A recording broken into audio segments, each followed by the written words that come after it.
Arratsaldeon, buenas tardes a todas las personas que estéis aquí presentes y también agradecer también al visionado de esta charla de la doctora Sari Arponen, de aquellas personas que luego lo vais a ver de manera asíncrona. Bueno, voy a comenzar con la presentación de la doctora. La doctora Sari Arponen, fijaros el currículum, es doctora en Ciencias Biomédicas por la Universidad Complutense de Madrid, profesora universitaria y experta en microbiota. Es licenciada en Medicina por la Universidad de Murcia y se especializó en Medicina Interna en el Hospital Universitario de la Princesa de Madrid. Cuenta con un máster en Enfermedades Infecciosas y otro en VIH, un posgrado de 3 años en Psiconeuroinmunología Clínica por la Universidad Pontificia de Salamanca y es experta universitaria en nutrición. Tiene también 2 libros, uno es La microbiota idiota y otro que también os sonará mucho, que es El sistema inmunitario por fin sale del armario. Bueno, pues con este currículum, agradecerte, Sarin, de verdad que estés aquí. Nos hace muchísima ilusión y, bueno, directamente cuando tú quieras. Yo, cuando tú quieras, voy a dar Sí, a comparte la compartir. presentación. Bueno, quería Muy bien. agradeceros la posibilidad de hablar sobre estos temas que a mí al menos me fascinan y me interesan tanto, que es todo lo que tiene que ver con la microbiota. Sí, esa es la segunda, me parece. Sí, todo lo que tiene que ver con la microbiota y con un cuidado integral de la salud, ¿no? Y bueno, comentar también, mira, fíjate, yo creo que no se está viendo, bueno, se puede ver así, yo creo que se va a ver bien la presentación, porque no te la has descargado, creo, ¿no? No, porque me suele dar igual sin un problema. Vale, Voy a bueno, intentar. lo dejamos así, pues. Entonces no figura allí, pero bueno, también soy cofundadora de Slow Medicine Institute ya, que es por donde nos contactaste, que tenemos un podcast que es Slow Medicine Revolution, que lo podéis escuchar de forma gratuita en iVoox y que tiene pues mucho contenido también interesante sobre la salud. Entonces, si quieres, deslízalo hacia abajo. Cuando hablamos de microbiómica y de microbiota, pues todo esto se marca dentro de lo que podríamos llamar en medicina o en las ciencias de la salud, dentro de la revolución de las ciencias ómicas en general. Es decir, ahora mismo está muy de moda la microbiómica, la microbiota, pero bueno, los que ya tenemos algunos años nos acordamos como hace varias décadas lo que estaba de moda era la genómica. Parecía que si describíamos cómo era el genoma humano, cómo eran nuestros genes, íbamos a poder curar todas las enfermedades. Luego no fue así. Y hoy en día ya se habla más de la microbiómica, que es ese estudio del microbioma, de la metabolómica, que es esa producción de metabolitos tanto por parte de la microbiota como de nuestro propio cuerpo, es decir, de diferentes sustancias, pero también se habla de la lipidómica, de la proteómica, en fin, de toda una serie de moléculas para ejercer una verdadera medicina de precisión, una medicina predictiva, prospectiva, individualizada, que es verdad que tal como está el sistema sanitario suena como un poco a ciencia ficción, pero sí que en la sanidad privada también ya se están haciendo más estos enfoques, al igual que en la investigación más básica. Simplemente por dejar un par de definiciones, comentar que el término microbiota hace referencia a todo ese conjunto de microorganismos que tenemos en nuestro cuerpo, bacterias sobre todo, pero también hongos, también protozoos, también arqueas, que son microorganismos muy parecidos a las bacterias, pero un poco diferentes, y los virus. Y por otro lado, microbioma sería un término más amplio, se usa mucho en la literatura anglosajona y hace referencia a todos los microorganismos, pero también a todo su material genético, a las sustancias que producen e incluso el entorno en el que viven esos microorganismos, ¿no? Entonces, muchas veces se utilizan de forma indistinta, son muy parecidos microbiota y microbioma, aunque hay estos matices que tienen más importancia, sobre todo cuando leemos literatura más científica. En la siguiente slide, en la siguiente diapositiva, vemos algunos números del microbioma que son bastante impresionantes. Al final hay que pensar que el microbioma es invisible, afortunadamente, porque si viéramos a los microorganismos nos daría a lo mejor un poco de susto, no es que sean guapos, pero hay que pensar que tenemos miles de millones de microorganismos en nuestro cuerpo, tanto en intestino sobre todo, como en la boca, como en la piel, que además tienen millones de genes diferentes. Pensemos que nosotros en cada una de nuestras células tenemos unos 22 o 23 mil genes. Y sin embargo, el microbioma se piensa que cada persona tiene entre 3 y 10 millones de genes microbianos. Y posiblemente sea más porque, por ejemplo, sobre los virus no conocemos mucho, ¿no? Y cada uno de esos genes están ejerciendo sus funciones en nuestro cuerpo.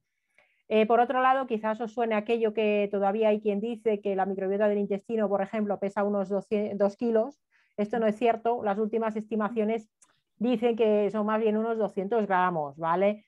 Pero no, porque a mí esto de los pesos siempre me ha parecido un poco una tontería, pero ¿qué más da? 200 gramos o 2 kilos, lo que importa es las funciones que hace y la importancia que tiene. Y decía antes que con el genoma no conseguimos curar realmente las enfermedades. Sin embargo, el microbioma humano, sobre todo, bueno, la oral y también la intestinal, es mucho más accesible y podemos manipular el microbioma. Y como sabemos que el microbioma está relacionado con múltiples patologías, si manipulamos el microbioma, quizás podamos ayudar a mejorar muchas de esas patologías crónicas que sufrimos en nuestro mundo moderno, ¿verdad? Y en la siguiente diapositiva vemos lo que realmente es tan importante de conocer, que son todos esos factores que modulan a nuestra microbiota. Aquí, bueno, vienen sobre todo los factores que modulan la microbiota intestinal, pero por supuesto la microbiota oral tiene algunos factores adicionales, la urogenital en las mujeres las suyas propias, la cutánea también. Y al final hay que saber que todo lo que nos hacemos a nosotros mismos también se lo hacemos a nuestra microbiota.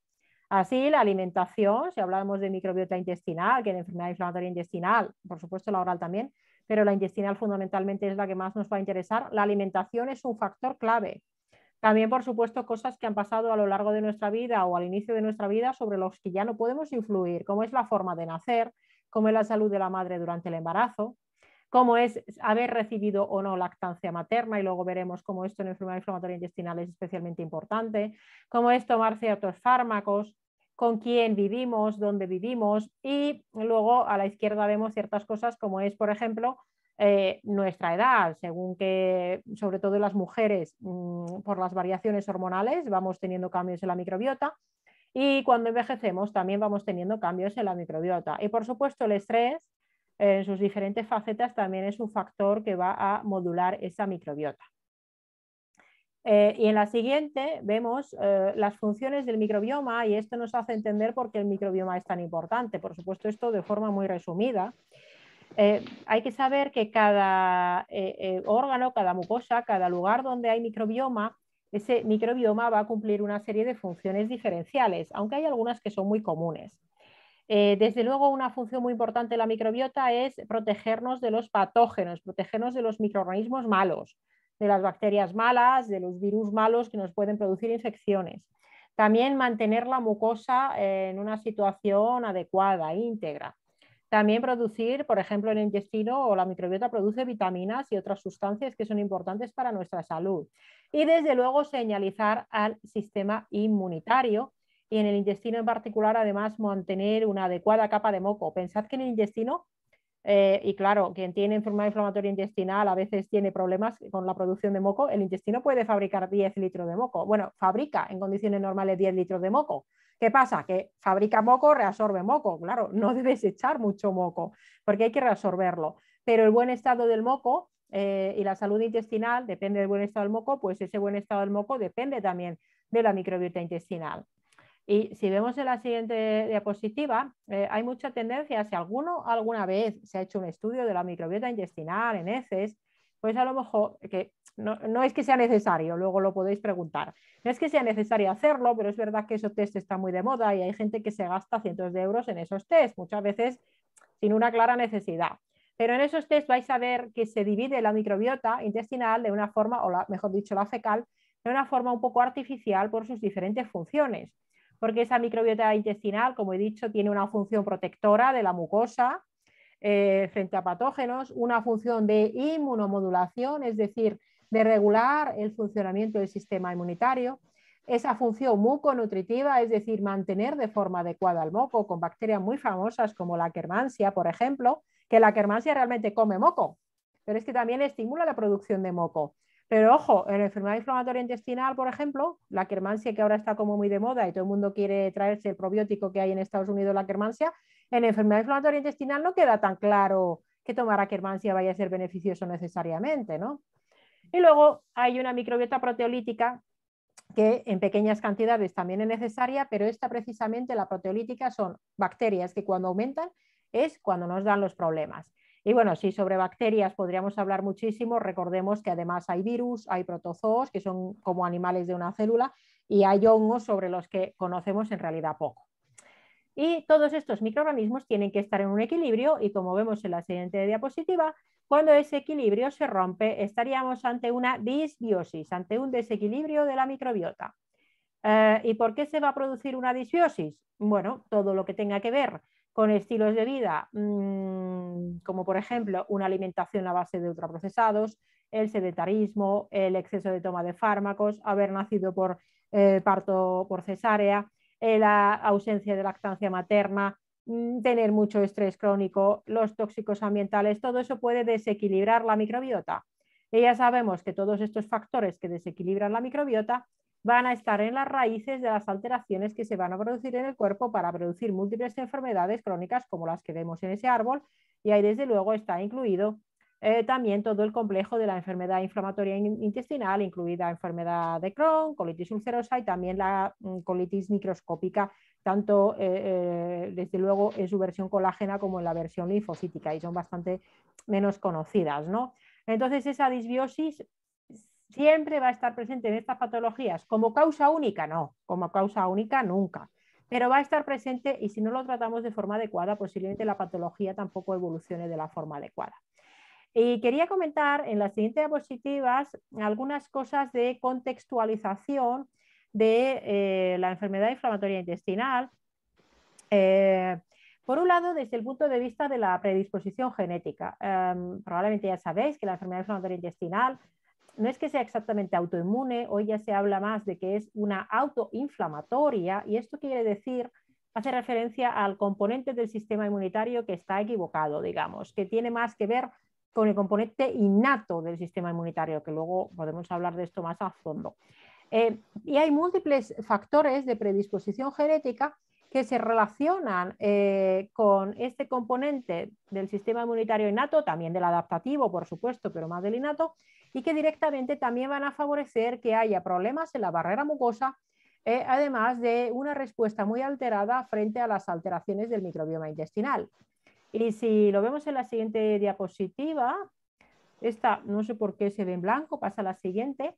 Los factores ambientales, porque para que aparezca una enfermedad de este tipo, en este caso más autoinflamatoria con cierto componente de autoinmunidad, tiene que haber una predisposición genética junto a una disrupción de la barrera intestinal, es decir, con un daño en la mucosa, con un daño en las células, y todo esto junto a unos factores ambientales van a determinar que se genere esa enfermedad a la que uno tiene una predisposición genética.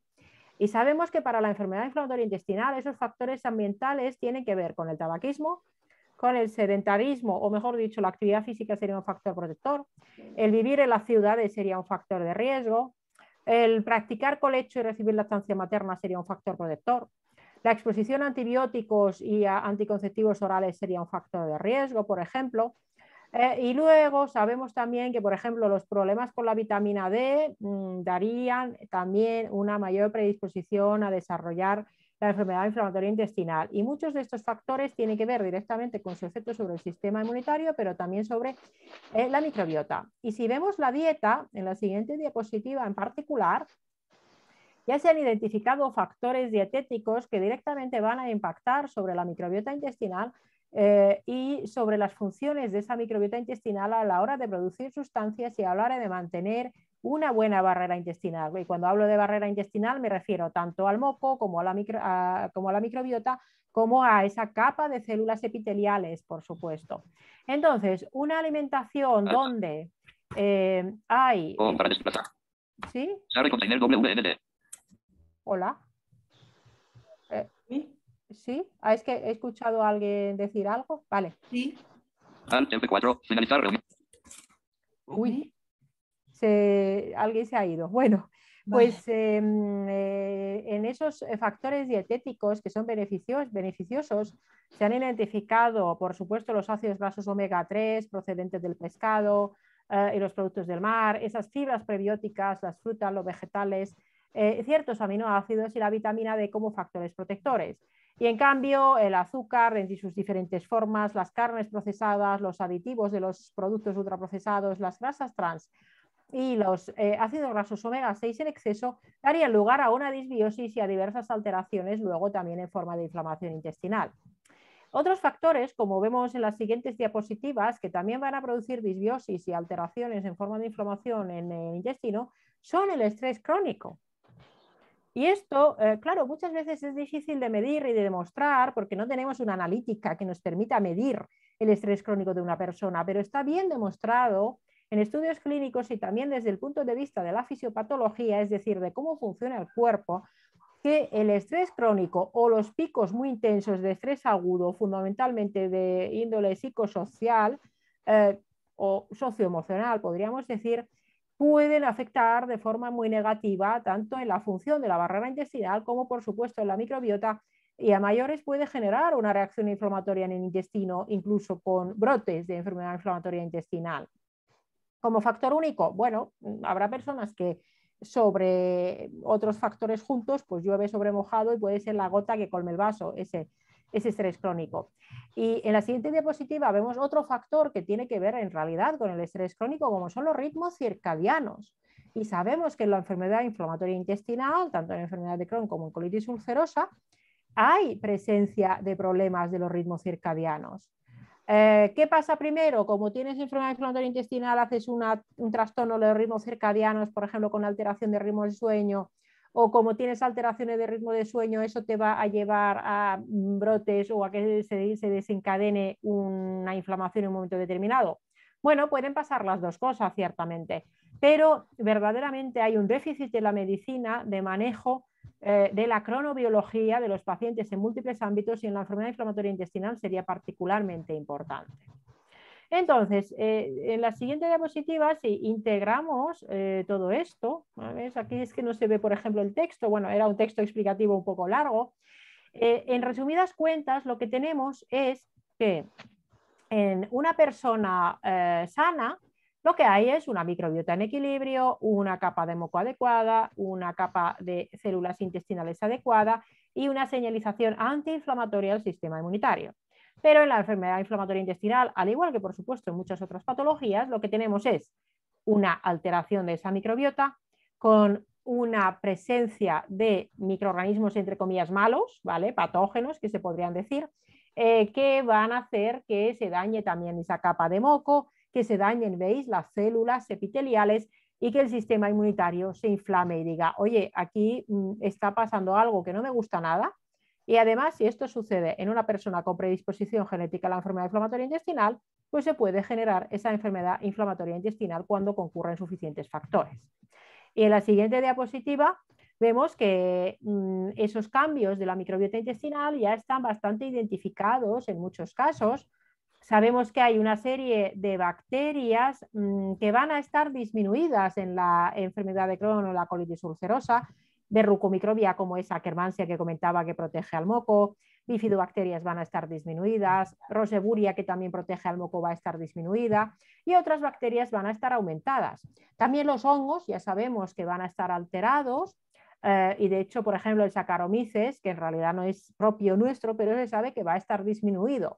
Al igual que la cándida va a estar aumentada, es un hongo muy fastidioso que puede estar aumentado. Y hay bacterias entre comillas malas, como Fusobacterium que viene de la boca, de la enfermedad periodontal, que va a estar aumentado, y otras bacterias entre comillas malas que normalmente van a estar aumentadas. ¿En qué contexto? Pues esa alimentación inadecuada y sobre todo también cuando hay déficit de vitamina D y ese estrés crónico.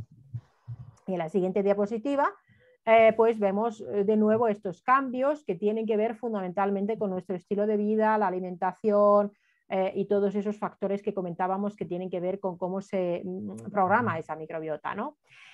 Y os diré, y lo vemos en la siguiente diapositiva, que realmente la microbiota de la enfermedad inflamatoria intestinal a nivel internacional quizás sea de los más estudiados, porque en Estados Unidos el Human Microbiome Project, el Integrative Human Microbiome Project, es uno de los proyectos de consorcios de proyectos más importantes en el mundo, en Estados Unidos, de estudio de la microbiota desde todos los puntos de vista de las ciencias ómicas, Y en concreto han estudiado 3 situaciones: la prediabetes, el parto pretérmino y la enfermedad inflamatoria intestinal, recogiendo multitud de datos para hacer inteligencia artificial, big data, machine learning y recoger una cantidad de datos que desde un punto de vista científico una persona no puede manejar. Esto se hace con ordenadores.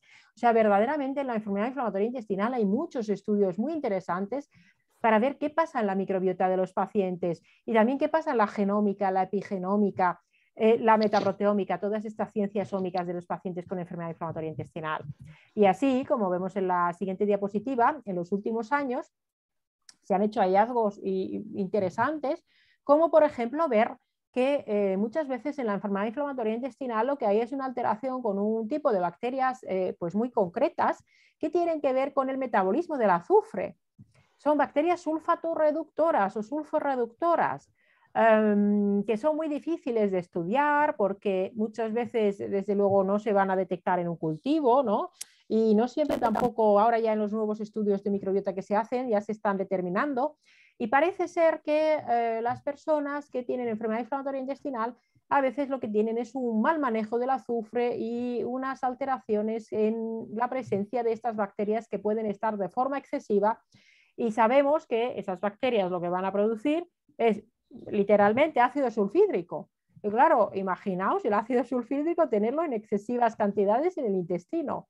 Pues parece ser que una parte de los pacientes puede ser que sus problemas, en parte en la enfermedad inflamatoria intestinal, puedan venir de estas bacterias en concreto. ¿Como causa única? De nuevo, no. O sea, luego hay mucha tendencia que haya gente que se obsesione con una bacteria o con una cosa concreta y parece que todo viene de allí. Esto sería una vía más por la que la microbiota puede influir. Y otra cosa muy interesante, como vemos en la siguiente, es que sabéis que la enfermedad inflamatoria intestinal se puede solapar, por desgracia, pues, con las artropatías, con las afectaciones articulares, que se puede solapar también, por supuesto, a veces con afectaciones cutáneas, se puede solapar con las uveitis, puede haber toda una serie de manifestaciones y a veces incluso hay pacientes que a lo mejor tienen una manifestación cutánea o una artritis o una afectación ocular y puede, u oral, y puede ser la primera manifestación de una enfermedad inflamatoria intestinal y a lo mejor lo del intestino aparece más tarde. De la misma manera que hay pacientes, por ejemplo, con espondiloartropatías o con psoriasis que pueden acabar generando un problema luego a nivel intestinal. Y ya sabemos que hay también solapamientos en las alteraciones de la microbiota intestinal en todos estos grupos de pacientes con esos ciertos solapamientos desde el punto de vista de la patología. Al final está todo bastante unido, ¿no? Entonces, si sabemos todo esto, sabemos que los factores que influyen sobre la microbiota, el estilo de vida y la microbiota es importante en la enfermedad inflamatoria intestinal, ¿qué podemos hacer o qué deberíamos hacer dentro de esa medicina del futuro, que debería de ser una medicina del presente, para verdaderamente contemplar al ser humano como un superorganismo, como una microbiota, con una serie de características propias de edad, de genética, de hormonas, del sistema inmunitario, una serie de factores ambientales y una serie de factores de la microbiota? Pues en primer lugar, y lo vemos en la siguiente, desde luego lo que, fíjate, es que esta no se ve porque es una de PowerPoint directamente, pero bueno, simplemente lo que venía a decir es que lo que hay que hacer es una valoración integral que exige desde luego esa valoración integral, hacer una historia clínica completa. Esa historia clínica completa hay que sentarse con el paciente, preguntarle durante una hora, hora y media todo lo de su estilo de vida. Qué es lo que come, en qué trabaja, cuánto ejercicio físico hace, con quién vive, cómo duerme, si recibió o no lactancia materna. También si, por ejemplo, tiene algún problema con la alimentación, insisto, cómo come, cómo le sienta la comida, qué come, si digiere mal X alimentos. Hacer una historia clínica completísima. Y luego, desde el punto de vista de la valoración, la enfermedad inflamatoria intestinal siempre hay que hacer varias cosas. Uno, descartar la enfermedad celíaca. Esto es obligatorio. En todos los pacientes con enfermedad inflamatoria intestinal hay que descartar la enfermedad celíaca. Y una vez descartada, hay que considerar que puede ser que tenga una sensibilidad al gluten no celíaca. Es decir, poner una dieta sin gluten, probablemente sin cereales con otras prolaminas y posiblemente sin la caseína, que es la proteína de los lácteos, por lo menos la caseína de las vacas tipo A1, que es un tipo de vaca concreto, ¿no? Entonces, hay que hacer esa valoración, hay que hacer una valoración nutricional completa con los niveles de vitamina D. Hay que hacer una valoración del estado del páncreas. Muchas veces los pacientes tienen problemas de función pancreática y esto no se evalúa. Y nunca van a digerir bien los alimentos si no se valora el páncreas. Al igual que hay que buscar si hay un sobrecrecimiento de cándida o si hay algún parásito a mayores, que en España los hay mucho más de lo que se piensa. Por supuesto, lo ideal sería también hacer una valoración de si el paciente tiene estrés crónico, si tiene otras enfermedades asociadas, insisto, sobre todo la celiaquía, ver los ritmos circadianos, que sobre esto se pueden pasar testes específicos. Y a la hora de plantear el tratamiento, y esto lo digo a veces cuando hago la presentación de mi nuevo libro, la medicina farmacológica, los fármacos son la verdadera medicina complementaria. ¿Qué quiere decir esto? Que los fármacos bienvenidos sean cuando hacen falta. Si hace falta una cirugía, por supuesto también. Pero la medicina básica que deben llevar todos los pacientes tiene que ver con su estilo de vida, con su alimentación, con el cuidado de su microbiota, con la optimización nutricional y todos estos otros factores que no se suelen tener en cuenta. Y yo conozco pacientes con enfermedad inflamatoria intestinal que han conseguido llegar a un estado de, no voy a decir curar la patología, porque la patología no la curas, pero sí de reversión y de inactividad de la patología, incluso sin llegar a necesitar medicamentos. ¿Cómo? Pues con una medicina personalizada de verdad. ¿Significa eso que el objetivo debe ser eliminar los fármacos? No, bienvenido sea. Si alguien tiene una enfermedad inflamatoria intestinal gravísima y necesita un biológico, necesita una azatioprina, necesita unos esteroides por un brote, bienvenido sea. Pero eso no quita que de fondo hagamos todas estas otras estrategias. Por ejemplo, como vemos en la siguiente diapositiva, las estrategias de inmunonutrición y microbioterapia. Yo espero espero de verdad que cuando preguntéis a vuestros digestivos ¿qué puedo comer? Que nos digan, puedes comer de todo con moderación, porque esa respuesta es absurda, es nefasta, no tiene ni pies ni cabeza. A lo mejor el médico no es quien tiene que saber el tipo de tratamiento que hay que hacer, es verdad, los médicos no saben de nutrición, salvo que hayan estudiado nutrición, pero en la enfermedad inflamatoria intestinal obviamente hay que poner una pauta de inmunonutrición adecuada. ¿Cómo? Pues tiene que ser personalizado, hay que hacer esa valoración de la celiaquía, de los cereales, de los lácteos, de las proteínas, por supuesto, de la vitamina D y de otros micronutrientes, y dirigirnos específicamente a la microbiota con probióticos seleccionados de forma personalizada, por ejemplo, si hay un SIBO, ese sobrecrecimiento bacteriano en intestino delgado. Y luego ya, y la siguiente tampoco se va a ver, porque ya digo que es una presentación específica de PowerPoint, pero bueno, lo puedes pasar luego a las personas para que vean el cuadro, incluso si se lo quieren llevar a su médico. ¿Qué es lo que tenemos que hacer realmente para tratar a un paciente que tiene, podemos pasar a la última ya si quieres, ¿qué es lo que, porque yo no soy digestiva obviamente, yo soy internista, pero a mí me han llegado muchos pacientes con enfermedad inflamatoria intestinal. Insisto, eran pacientes que muchas veces se habían empoderado y por su cuenta habían investigado y estudiado mucho, y a través de la alimentación, del control del estrés, de las estrategias de microbioterapia, de descartarse su enfermedad celíaca, pues oye, muchos de ellos han conseguido después de años de sufrimiento llegar incluso pues a tener un estado perfecto de su intestino, y muchos pues sin medicación. ¿Con qué estrategias? Pues desde luego vitamina D optimizada a tope, por ejemplo, el protocolo Coimbra, que si queréis ahora me lo preguntáis y lo podemos comentar, la microbioterapia y la alimentación, todos esos factores son fundamentales. Insisto, no quiere decir ir en contra de los fármacos, por supuesto, si cuando los fármacos son necesarios se van a utilizar y cada paciente debe poder elegir qué es lo que quiere hacer en cada momento, pero debería ser obligatorio, insisto, incorporar nutricionistas actualizados, sobre todo fundamentalmente en la atención a las personas que tienen enfermedad inflamatoria intestinal, porque una gran parte del tratamiento de la enfermedad inflamatoria intestinal, de las personas con enfermedad inflamatoria intestinal, proceden de estas estrategias de tratamiento integrativo. Así que nada, os invito, pues bueno, si queréis echarle un vistazo al libro, o bueno, y lo presento ahí en Bilbao el jueves 24, una clase de la tarde, o escuchar que de manera gratuita los más de 70 episodios que tenemos en el podcast de Slow Medicine Revolution en iVoox. Y nada, ya digo que si se lo quieres pasar luego para ver ese par de diapositivas que son específicas de PowerPoint, que no se van que no se podían visualizar ahí, pues sí, sin problema, ¿vale? De acuerdo, muchísimas gracias, Ari, por esta presentación que yo creo que nos ha dejado con muchas ganas de preguntarte diferentes cosas, ¿no? Si no, yo me animo casi. Así que, ¿tenéis alguna pregunta, compañeras? ¿Alguien? ¿Me escucháis? Sí, Zaskun, adelante. Sí. Hola, buenas tardes. Hola. Yo lo que quería preguntar, que a veces me parece un poco como una contradicción, es que cuando nos mandan, por ejemplo, alimentación para estimular el sistema autoinmune o incluso probióticos, me parece un poco contradictorio con ponernos biológicos, que es para tener el sistema autoinmune como a ralentí, y potenciarlo de otra manera, ¿no? Con las vacunas, con tipos de alimentos, con probióticos. Eso es lo que no entiendo muy bien. Me gustaría un poco que nos contaras cómo manejar esto.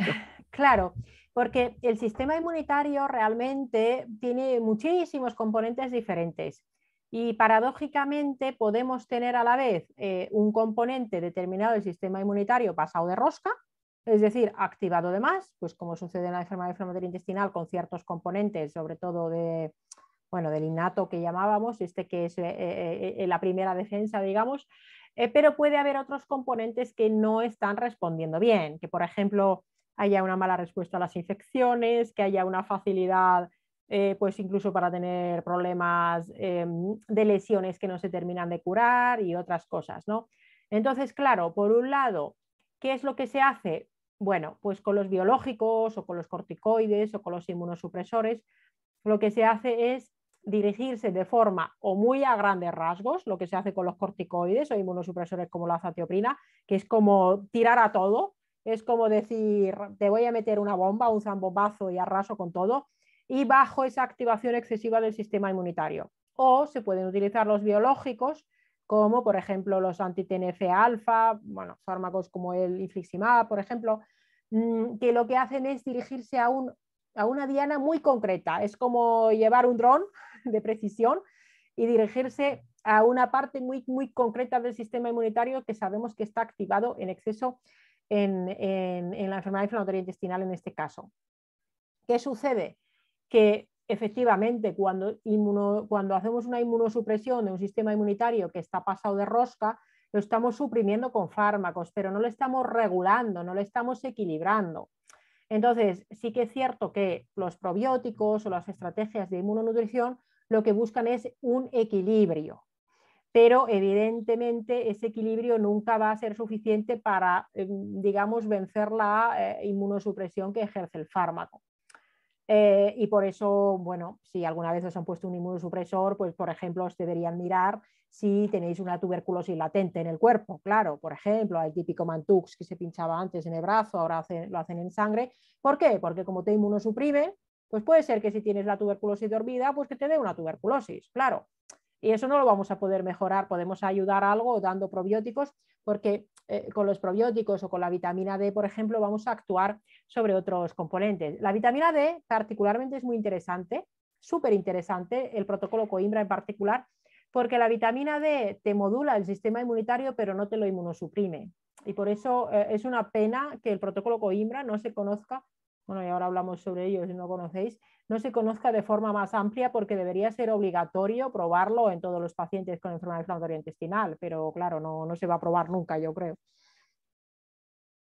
Pues adelante, Sari, si quieres puedes comentarlo de manera más exhaustiva y de hecho te iba a comentar que si tienes algún documento, alguna investigación que nos podrías aportar, porque igual algunas de las que estamos aquí luego le podríamos, ¿no? Llevar este documento a nuestra médica de cabecera especialista, también nos podría venir bien.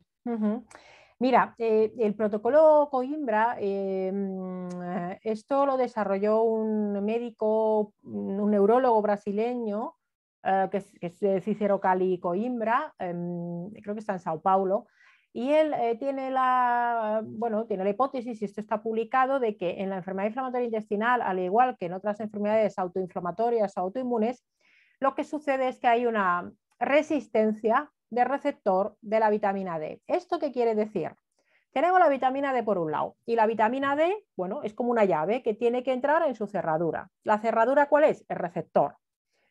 ¿Y qué es lo que pasa en las personas que tienen problemas de autoinmunidad o autoinflamación? Pues que la cerradura está mal. ¿Sabéis cuando metéis una llave y ¡ay, no me entra, no me entra!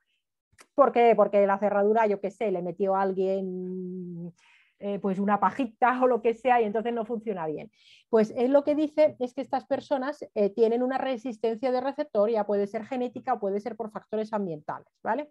Entonces, ¿qué sucede? Como la vitamina D actúa sobre todos los componentes del sistema inmunitario, si no funciona bien en las células, no va a hacer bien sus actividades de modular al sistema inmunitario. Entonces, ¿él qué propone? Él lo que propone es utilizar dosis muy altas de vitamina D en personas con enfermedad inflamatoria intestinal, en esclerosis múltiple, en espondiloartropatías, en artritis reumatoide, en múltiples patologías del sistema inmunitario de este tipo, para vencer esa resistencia y normalizar el funcionamiento del sistema inmunitario en todo lo que se refiere a la vitamina D. Claro, aquí hay personas que se dedican específicamente a hacer el protocolo Coimbra porque se utilizan dosis verdaderamente altas. No se hace toxicidad cuando se hace bien, con una dieta adecuada sin exceso de calcio. Y yo recomendaría muy mucho el libro que ha sacado o leer a María Hernández Bascuñana, que en España para mí es la máxima referente de la vitamina D. Ella es nutricionista especializada en inmunonutrición y acaba de sacar su libro que se llama Vitaminados, que tengo la suerte de, bueno, el honor de escribir el prólogo, y hace una revisión exhaustiva de la vitamina D. Y habla sobre la vitamina D y su importancia en las patologías que involucran al sistema inmunitario. En España solo hay un médico a día de hoy que trabaje con el protocolo Coimbra, y es el doctor Sergio Menéndez, que está en Barcelona, que no tengo el gusto de conocerlo, pero sí que sé de pacientes que han ido con él y yo le he remitido pacientes. ¿Hay ensayos clínicos hechos con vitamina D en enfermedad inflamatoria intestinal? Hasta donde yo sé, no. Porque el protocolo Coimbra,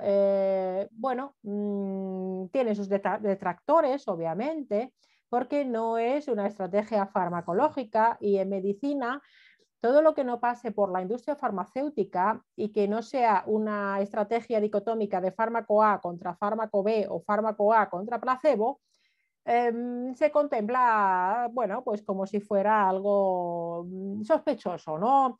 Y además la vitamina D es una sustancia extremadamente barata y es muy difícil que una industria llegue a hacer también dinero con la vitamina D.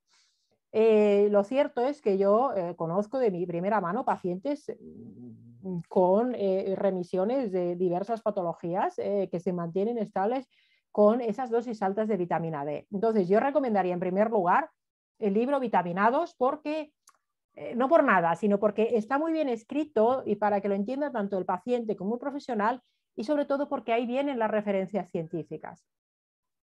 Y el artículo en particular, por ejemplo, de la resistencia a vitamina D, ahí se proponen, por ejemplo, las dosis de vitamina D, pero yo a un médico o un profesional que no conozca bien cómo utilizar la vitamina D a dosis altitas, pues se lo va a leer y le va a dar miedo, porque hay todavía un miedo incrustado sobre la vitamina D totalmente injustificado en cuanto a su toxicidad, cuando las dosis fisiológicas son de 10.000 unidades al día y todavía hay quien lo suplementa con 600. Y ojo, la vitamina D es que no hay que darla con calcio, que si alguna vez os han hecho un estudio pues de osteopenia por los problemas nutricionales asociados a la enfermedad inflamatoria intestinal, pues a lo mejor os dicen, tienes que, o sobre todo si tomáis corticoides, vitamina D con calcio. Nunca. La vitamina D hay que darla con magnesio y vitamina K, ¿no? Pero esto, insisto, los médicos no estudian nutrición y, por desgracia, lo que os pueda decir un médico sobre nutrición, bueno, yo tengo un máster en nutrición genómica de precisión.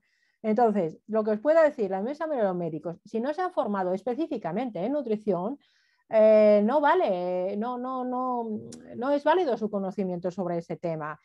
Sobre esto pueden operar los nutricionistas o los médicos que lo hayan estudiado, o los nutricionistas que específicamente hayan estudiado sobre el tema. El médico digestivo voy a decir y no es por nada, es que los conozco, en un 99%, bueno, pues salvo que haya hecho una formación específica, si no ha hecho una formación específica, no tiene esa formación en nutrición, tiene formación en farmacología y por supuesto deben conocer los fármacos y manejarlos bien, que yo no digo que no, pero la nutrición le corresponde al nutricionista.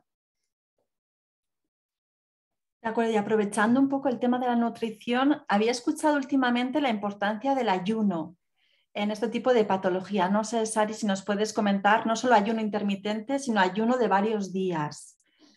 Sí, bien, de nuevo estamos con el mismo problema.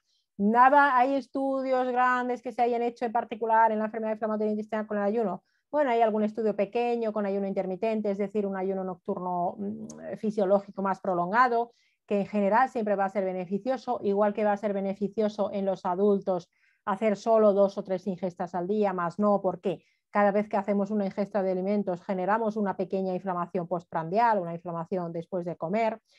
Y sobre los ayunos más prolongados, hablamos ya de 24, 36, 72 horas, incluso ayunos de una semana. Bueno, esto es algo que se habla bastante en círculos de medicina integrativa o medicina funcional. Y oye, hay gente que le da, pero estos son casos, entonces no son estudios clínicos. O sea, por supuesto se debería hacer un estudio clínico y comparar gente que hace un ayuno largo con gente que no lo hace, ¿no? ¿Tiene sentido? Sí, desde el punto de vista conceptual, de plausibilidad biológica, hacer un ayuno relativamente prolongado o incluso en algunas patologías como las espondiloartropatías se propone hacer no un ayuno en sí, sino hacer, por ejemplo, bueno, en espondiloartropatía hacen comer manzanas 3 días, que no es para perder peso, es para desinflamar, o comer solo papaya, que ayuda a la función digestiva durante X días, o comer solo algún alimento muy poco inmunógeno durante X días. ¿Estas estrategias son interesantes? Yo los he visto en clínica utilizarlos y son interesantes. Ahora, evidencia científica que nos lo demuestre que esto va a funcionar en todas las personas con un ensayo doble, bueno, además doble ciego no se puede hacer, claro. Pues no lo hay, ni probablemente lo haya, porque pensad que los estudios clínicos financiados pues siempre van a depender fundamentalmente de la industria farmacéutica, y hacer este otro tipo de estrategias que no implican el uso de fármacos van a ser complicados, ¿no? De acuerdo, muchas gracias, doctora. No sé si alguien más anima a hacer alguna pregunta. Y Sí, Chira... yo tenía una pregunta. Tengo entendido que casi toda la microbiota se concentra en el colon. ¿Qué consecuencias puede tener a largo plazo para una persona que tiene colitis ulcerosa y que le han extirpado todo el colon? El único que conserva es el recto y lo tiene afectado. ¿Y qué consecuencias puede tener eso a largo plazo? Y a Pues ver es si sí. se puede, pues puede venir bien algún probiótico o prebiótico. Pues es una pregunta muy buena, muchas gracias. No se han hecho estudios tan a largo plazo como para saber qué es lo que sucede realmente, pero efectivamente la mayor parte de la microbiota está en el colon y en esa microbiota del colon, en condiciones normales, cuando alguien tiene su colon íntegro, llegan cosas desde el intestino delgado que no se han digerido, es decir, fibras prebióticas fundamentalmente, pero también, por ejemplo, polifenoles, que son esas sustancias que están presentes en la fruta, en la verdura, pues el resveratrol, que quizás os suene, la curcumina, la quercetina, bueno, sustancias que están presentes en los alimentos de origen vegetal que en su mayor parte se van a metabolizar por la microbiota en el intestino grueso y su efecto beneficioso va a depender mucho del metabolismo de la microbiota. Entonces, claro, una persona que tenga una colectomía subtotal o incluso parcial no tiene una microbiota funcional en el colon fabricando las sustancias que se necesitan, incluidas algunas vitaminas, pero también otros metabolitos como el famosísimo butirato, que es un ácido graso de cadena corta que llega a todos los sitios del organismo con cientos de funciones. Entonces, ¿qué consecuencias tiene? No se ha estudiado. O sea, desde el punto de vista de observar a personas cómo es su microbiota y qué efectos tiene eso a largo plazo, no se sabe realmente, pero desde un punto de vista conceptual, claro, puede dar problemas desde el punto de vista de funcionamiento correcto, por ejemplo, del eje intestino-cerebro. Puede favorecer problemas, como comentamos, de los ritmos circadianos o mayores incluso problemas del estado de ánimo. Aquí, claro, lo interesante sería ver hasta qué punto el intestino delgado, sobre todo en su última parte, puede llegar a asumir algunas de las funciones que debería ejercer la microbiota colónica, pero es que el intestino delgado no debería tener esa cantidad de microorganismos, porque si los tiene estaríamos hablando de un SIBO, un sobrecrecimiento bacteriano en el intestino delgado que va a generar una fermentación de los alimentos de una forma normal. Entonces, ¿qué efectos tiene? Pues no se ha estudiado a día de hoy y sobre todo no se ha estudiado a largo plazo. Pensemos que sabemos cosas sobre la microbiota, pero es mucho más lo que no sabemos que lo que sabemos, ¿no? Y sobre todo los estudios a largo plazo son difíciles de llevar a cabo, ¿no? De acuerdo, muchas gracias. ¿Alguien más que se anime a hacer alguna pregunta? José Luis, Patricia, Itziar, Arri, Carmen, incluso Amaya. Sí, José Luis, cuando quieras. Sí, yo quería preguntarle, con la vitamina D, a mí me suelen dar una cada mes. Tengo que tomar una ampolla solamente los primeros días de cada mes. Entonces, comentas de que podemos tomar grandes cantidades y que no pasa nada.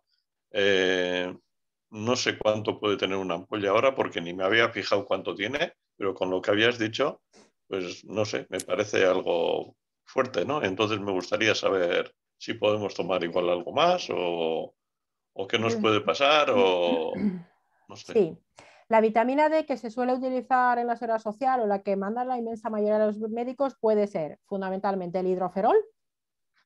Sí, eso es Vale, el hidroferol. hidroferol o bien el Deltius. El Deltius es la otra forma que es vitamina D3, que es la forma natural, digamos, de la vitamina D. Y el hidroferol es una forma ya activa. Entonces, ¿qué pasa con la vitamina D? Que la vitamina D3 efectivamente es una forma, la digamos forma natural que vamos a suplementar en general. Pero la que se suele utilizar, estoy hablando ahora del Deltius, no el que toma usted del hidroferol. El Deltius tiene 25.000 unidades de vitamina D, que son menos de 1.000 unidades al día. Y ahora diré cuántas unidades deberíamos tomar. ¿Qué sucede con el hidroferol? Bueno, el hidroferol, la cosa que tiene es que ya viene en una forma parcialmente activada de vitamina D y la respuesta que hay de niveles de vitamina D con el hidroferol es imprevisible, ¿vale? Es decir, puede ser que ese hidroferol tenga un efecto entre 2 y 6 veces mayor que la misma dosis de la vitamina D3, que es la que verdaderamente deberíamos tomar. Claro, hidroferol no debemos tomar mayor dosis que la que nos dan, porque no sabemos el efecto que nos puede producir. Y en general la vitamina D da poca toxicidad, pero si produce una toxicidad, todos los casos de toxicidad han sido con hidroferol. Por ejemplo, porque se haya equivocado alguien y se haya tomado una ampolla de hidroferol todos los días. Yo eso nunca lo haría. Entonces, lo que se propone realmente es que la vitamina D que se tome sea siempre la vitamina D3. Y en formato diario, porque la vitamina D es una vitamina que nosotros lo fabrica nuestro cuerpo por la exposición al sol. Y nosotros en condiciones normales nos deberíamos exponer al sol todos los días y fabricar nuestra vitamina D. En España hay mucha idea falsa con esto porque se piensa, bueno, en España hace mucho sol y siempre fabricamos vitamina D. Ni siquiera en Canarias. Es que ni siquiera en Canarias o Murcia se fabrica suficiente vitamina D. Entre septiembre y mayo no se fabrica suficiente vitamina D. Y al norte ya os digo que tampoco. Fijaos que yo soy de Finlandia y en Finlandia tenemos menos déficit de vitamina D que aquí, porque se suplementa en los alimentos y la gente es consciente y se suplementa. Entonces, ¿qué deberíamos hacer con la vitamina D? Como cosa práctica. Yo diría de leeros el libro porque, de vitamina 2, porque de verdad, o sea, que no es mío, lo ha escrito María, pero es que os cambia la perspectiva y se lo podéis llevar al profesional de la salud, que ya debería aprenderlo también. Entonces, de forma práctica habría que ver los niveles. Y para una persona con una enfermedad autoinflamatoria o autoinmune, los niveles deberían estar por lo menos entre 80 y 100 nanogramos por mililitro. Por lo menos entre 80 y 100. Fijaos que la analítica os pondrá menos de 20 déficit y menos de 30 insuficiencia. Pues eso no sirve para nada. Eso sirve para no tener una osteoporosis, si acaso, pero no sirve para el sistema inmunitario. Para el sistema inmunitario, por lo menos entre 80 y 100 de niveles. ¿Qué dosis necesitamos de vitamina D para llegar a esos niveles? Pues depende de cada persona. Pero sabemos que cuando nos exponemos al sol de forma adecuada y fabricamos vitamina D, fabricamos 10.000 unidades al día. y algunas personas hasta 20.000 y hasta 25.000. En opinión de María Hernández Bascuñana, esta experta que comento, la del libro, ella considera que una persona normal, que no tenga insuficiencia renal fundamentalmente, puede tomar 4.000 unidades de vitamina D3 al día sin riesgo y sin hacerse niveles de vitamina D en analítica de sangre. Y es una recomendación moderada conservadora. Hay otros que opinan de manera distinta y que consideran que se pueden llegar a dar hasta 10.000 unidades al día sin controles. Yo personalmente considero que 4.000 o 5.000 unidades al día puede ser adecuado. Fijaos que aquí pasa un problema y es que en los años 90 se hizo un error estadístico y entonces las recomendaciones oficiales la pusieron entre 200 y 600 unidades. Eso es una birria, vale para el hueso, pero no vale para el sistema inmunitario. Entonces, ¿qué deberíamos hacer? Bueno, se puede tomar el hidroferol, irnos a la analítica y ver si nos han medido los niveles, ver si nos han vuelto a medir los niveles alguna vez. Y el mejor momento para medir los niveles, ¿cuándo es? Después del verano. Porque como después del verano esté bajo, necesita suplementación de continuo seguro, segurísimo.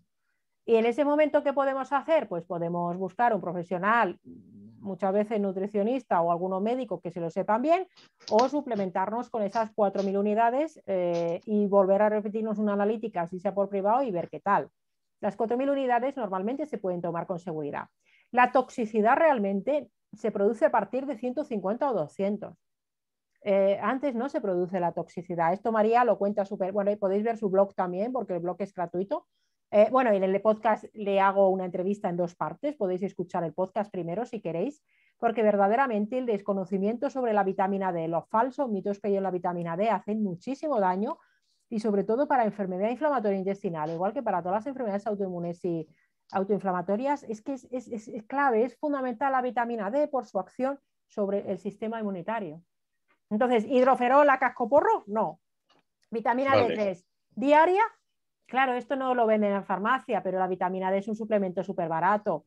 La marca que uso yo, por ejemplo, que tiene 5.000 unidades de la cápsula, el bote que te dura un año te vale 20 euros, es que es baratísimo, o sea, con esto nadie se hace rico. O sea, simplemente unas ampollas que sean una de... capsulita, es una perlita. Una capsulita, una cada día de 5.000 unidades. Por ejemplo, más mirarlos y luego medir los niveles. Pero vamos, lo ideal. A partir de septiembre igual se puede hacer eso. Yo diría de medir niveles en septiembre y ver, oye, ¿cuánto tengo? ¿Tengo 20 o tengo 30? Pues bueno, con eso ir ajustando, ¿no? Pero desde luego en el libro queda todo súper resuelto también. Vale, muchas gracias. Esto, si me decís, ¿qué es más importante para la enfermedad inflamatoria intestinal? ¿La microbiota o la vitamina D?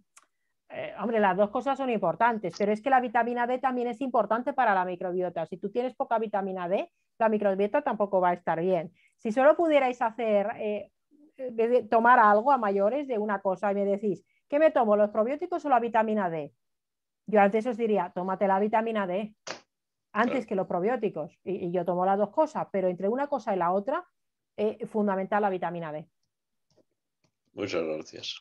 Y no tengo ninguna fábrica de vitamina D. No, me imagino. Muchas gracias. No sé si alguien más se anima. Yo, si me permitís, sí que tengo otra pregunta por el interés dentro de la neuropsicología, esa relación intestino-cerebro, el tema de la inflamación intestinal, si existe relación con esa inflamación cerebral y la posibilidad de desarrollar algún tipo de enfermedad neurodegenerativa. Sari, no sé si nos puedes comentar. Bueno, no se han hecho, hasta donde yo conozco, con la enfermedad inflamatoria en particular, sobre esa neuroinflamación y si eso luego a mayores puede generar una neurodegeneración.